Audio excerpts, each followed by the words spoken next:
Salut les amis. J'aimerais que l'on puisse changer un paradigme combien important dans notre croyance. Notre standard, ou plutôt notre mauvaise compréhension, a la capacité de nous faire partir d'une distance plus lointaine de la ligne de départ, et le résultat est souvent notre épuisement avant de franchir la ligne d'arrivée. Par cette métaphore, je parle de notre paradigme concernant la prière. J'ai eu à faire plusieurs vidéos sur ce sujet, mais le Seigneur ajoute et enseigne toujours plus afin que par les expériences que nous vivons, nous puissions continuer à grandir. Savez-vous que lorsque je vous partage un quelconque enseignement, exhortation ou autre, le Seigneur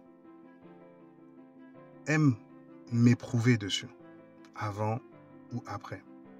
Notre génération, surtout notre génération, a la facilité de transmettre et de recevoir différents messages par des canaux technologiques toujours plus performants. Mais est-ce que cette génération vit les choses dites? Combien ont prêché contre le péché, la fornication, l'adultère, la masturbation, la procrastination, le mensonge, et eux-mêmes se sont retrouvés à le pratiquer un jour. Ça m'est déjà arrivé. Pourtant, de ces personnes se lever avec véhémence et un jugement terrible contre les abominables. En fait, je m'exprime par là en expliquant que le Seigneur éprouve toujours. Il part sur la base de nos prises de parole, de nos positions et de ce que l'on apporte aux autres. On est constamment jugé.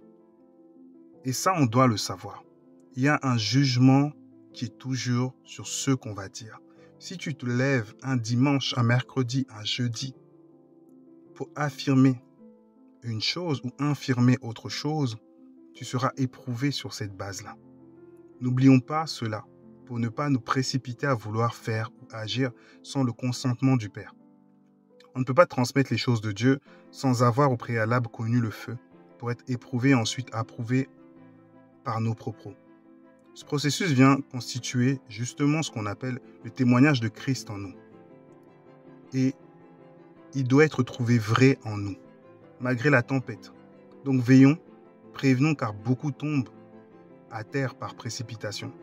Mais bon, je ferme cette parenthèse, mais qui est combien importante à dire. Et je profite justement de ce moment, puisque moi-même je le vis, je l'ai vécu. Combien de choses nous avons pointé du doigt contre les autres, mais nous-mêmes, cela n'a pas été éprouvé ni approuvé en nous. Veillons, veillons les uns sur les autres et veillons sur notre propre bouche. Pour notre sujet d'aujourd'hui, le roi m'a fait constater une chose, non acquise ou mal comprise dans la vie de certains croyants. Que Dieu exauce toujours nos prières. Pour certains, cette phrase peut susciter l'étonnement, car combien de prières ont été dites sans en avoir vu la réalisation? Mais, je le répète, Dieu exauce toujours nos prières. Lisons Jean 11, verset 42.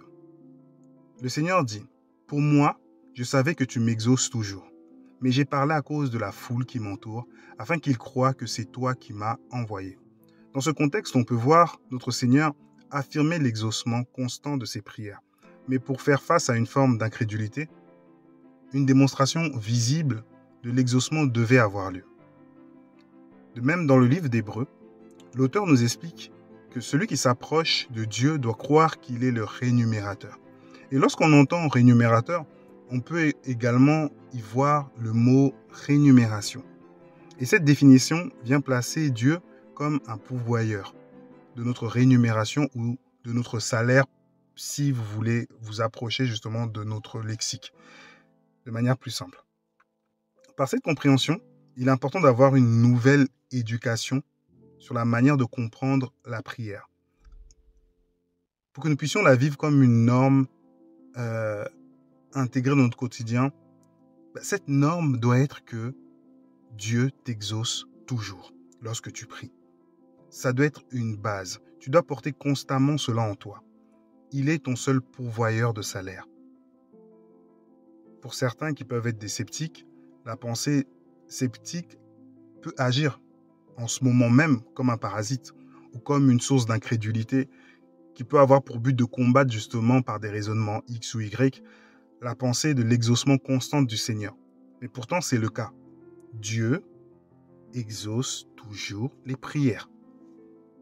Il est important aussi de savoir que dans ce processus de changement de prisme et de paradigme, il existe aussi des conditions. Excusez-moi. Et ces conditions sont importantes. Combien importantes de comprendre? Parlons-en. Prenons l'exemple dans le livre de Jacques. Jacques nous explique que malgré les prières faites, la mauvaise orientation de celles-ci empêche sa réalisation car celles-ci ont pour but l'assouvissement de mauvais désirs, penchants, pulsions ou sentiments malsains. Dans un témoignage, un ancien sataniste racontait comment le monde spirituel, ou plutôt agissait vis-à-vis de la prière des saints. Il disait que il déclinait ça en 3 types de prières. Le premier type de prière, il disait que c'était la prière faite avec négligence ou flemmardise. Mais que cette prière, en fait, était comme une forme de vapeur. En fait, elle sortait de la bouche de la personne et aussitôt, elle s'évaporait, elle disparaissait. Elle ne dépassait pas le plafond de la maison. Et cela n'inquiétait jamais le monde des ténèbres. D'où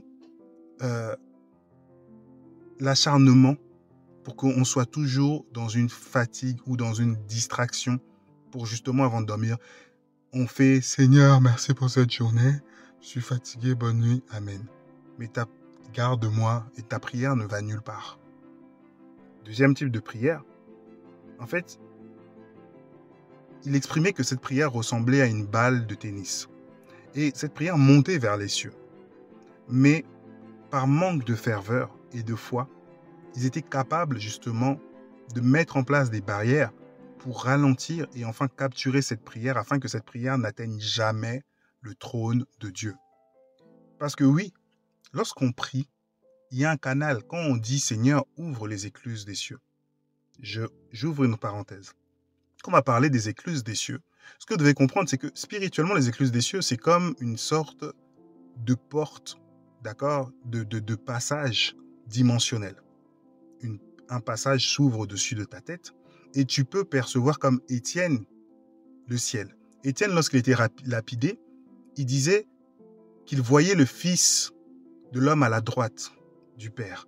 Et en fait, quand il voyait Christ à la droite, cette porte était ouverte en fait. Et donc, il était capable maintenant de voir au-delà de l'univers, de passer le 2e ciel et d'arriver directement au 3e ciel qui est très très loin. Et donc, quand l'écluse des cieux est ouverte, ce qui se passe, c'est que les eaux vives qui peuvent venir du ciel, les bénédictions arrivent directement. Mais sans ça, il y a des sortes de tunnels ou de canaux par lesquels, en fait, on est relié au ciel et nos prières montent directement à une vitesse affolante vers le ciel. Mais le but maintenant des forces des ténèbres, le but maintenant des forces du mal, c'est quoi?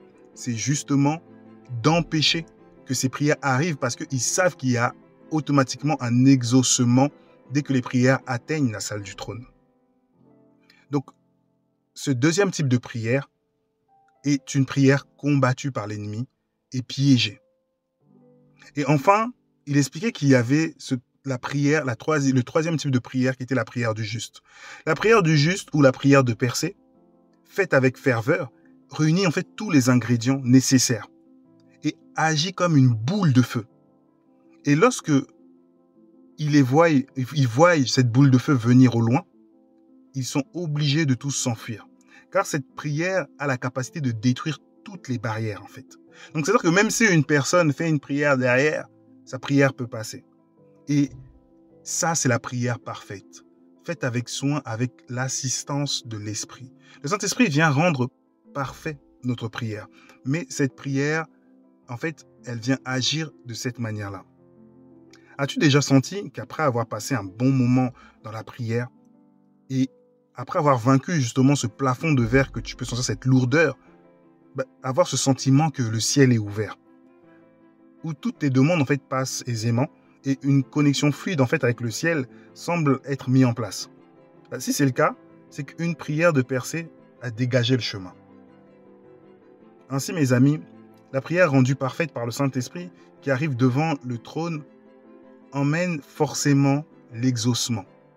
D'où cette phrase « Dieu exauce toujours nos prières ». Mais je poserai une autre question ouverte. Est-ce que nos prières arrivent toujours devant le trône de Dieu?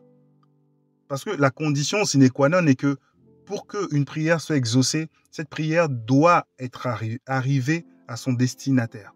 C'est le même principe qu'à la poste. On met un courrier, mais il faut l'adresse, il faut le timbre. Et il faut justement ce qui est requis pour que le courrier arrive au destinataire. Sinon, il y a ce qu'on dit le retour à l'envoyeur. Notre adversaire le sait. C'est pourquoi il s'oppose farouchement à nos demandes, voulant tout le temps nous affaiblir, afin que nos prières soient aussi faibles. Car peu importe la prière qui arrive au ciel, elle est automatiquement exaucée. Maintenant, nous comprenons pourquoi la prière du juste est d'une très grande efficacité. Nous ne sommes plus à voir et brisons justement les barrages célestes qui s'opposent à nos doléances. Maintenant que vous savez ces choses-là, lorsque vous priez, tournez votre cœur en disant « Je sais que je serai exaucé ». Marchez avec foi. Ne pensez pas à ce que l'ennemi va chuchoter à votre oreille, à ce qui va ricaner, à ce qui va vous conseiller pour vous décourager. Mais la base d'une prière, c'est que Dieu exauce toujours la prière. Parce que c'est lui qui nous demande de prier. Cette demande ne vient pas de nous. Parce qu'il sait qu'il est le Père des réponses. Et il donne. Et il ne se lasse de donner. Voilà mon frère, voilà ma sœur. Demeure béni et sache que Dieu nous exauce toujours. À bientôt.